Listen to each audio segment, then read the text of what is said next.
Modern commercial aviation relies on a digital sense of reality.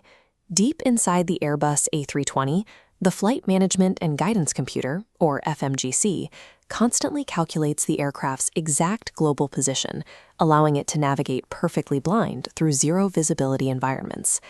This calculation starts from within. The flight computer constantly averages the data from 3 internal inertial reference systems, sensors that measure physical movement, to create a unified baseline called the mix IRS position. But inertial systems have a built-in flaw.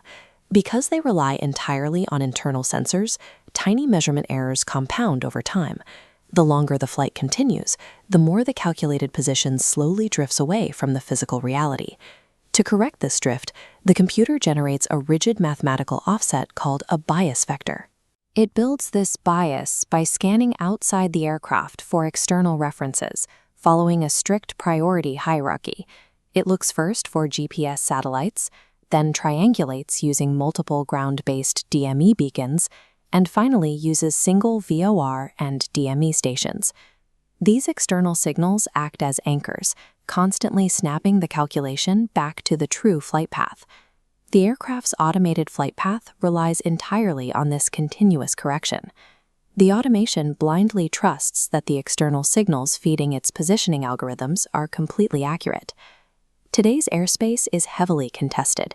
Flight crews routinely navigate around failing terrestrial radio beacons and, more critically, deal with active radio frequency interference targeting the global GPS system. There is a distinct difference between basic interference and true danger. Standard GPS jamming simply blocks the signal.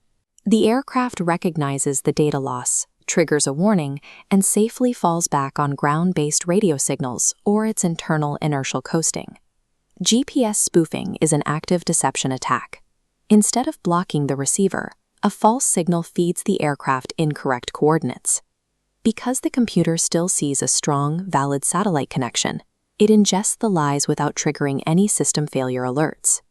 If the autopilot is engaged, the physical consequences are immediate.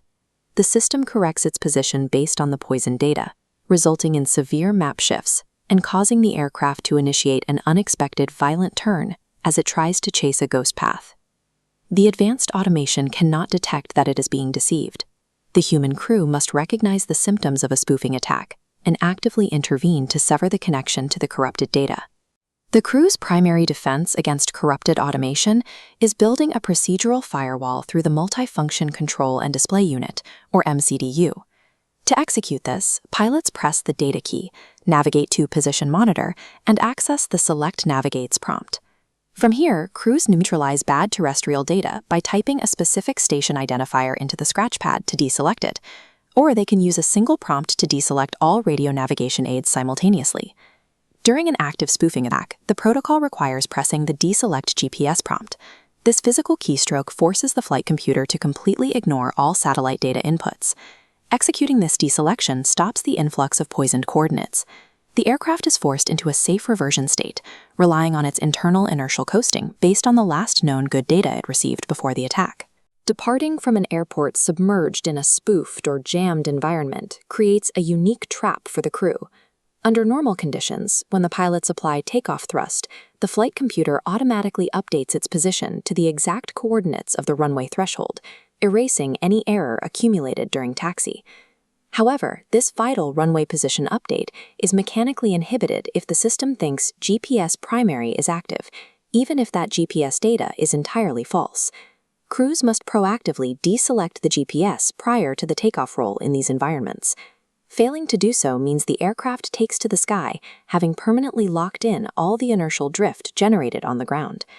Successfully deselecting the GPS does not immediately cure the aircraft if the spoofing attack has already infiltrated the system.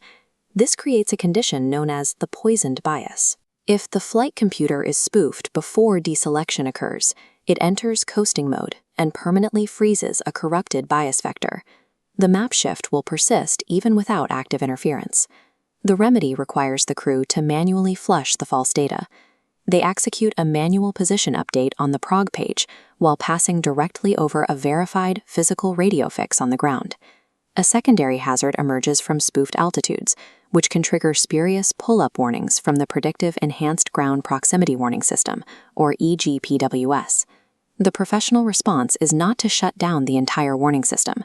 Instead, pilots surgically push the tear button to off. This silences the false predictive alerts while preserving the vital raw radar altimeter safety modes. The ultimate defense mechanism against corrupted positioning is the constant verification of reality through a routine navigation accuracy check. Pilots enter a tuned VOR or DME station into the system and strictly compare the computer's generated bearing and distance against the raw, unprocessed data displayed on their navigation display. If the raw data and the automated position disagree, the immediate physical action is to disconnect the computer's lateral navigation mode and physically pull the heading or track knob to seize manual vector control. This directly relies on the core Airbus golden rules.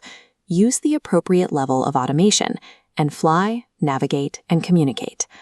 In an era of active signal interference, commercial flight computers are highly susceptible to deception. When the data cannot be trusted, the human pilot remains the ultimate arbiter of truth.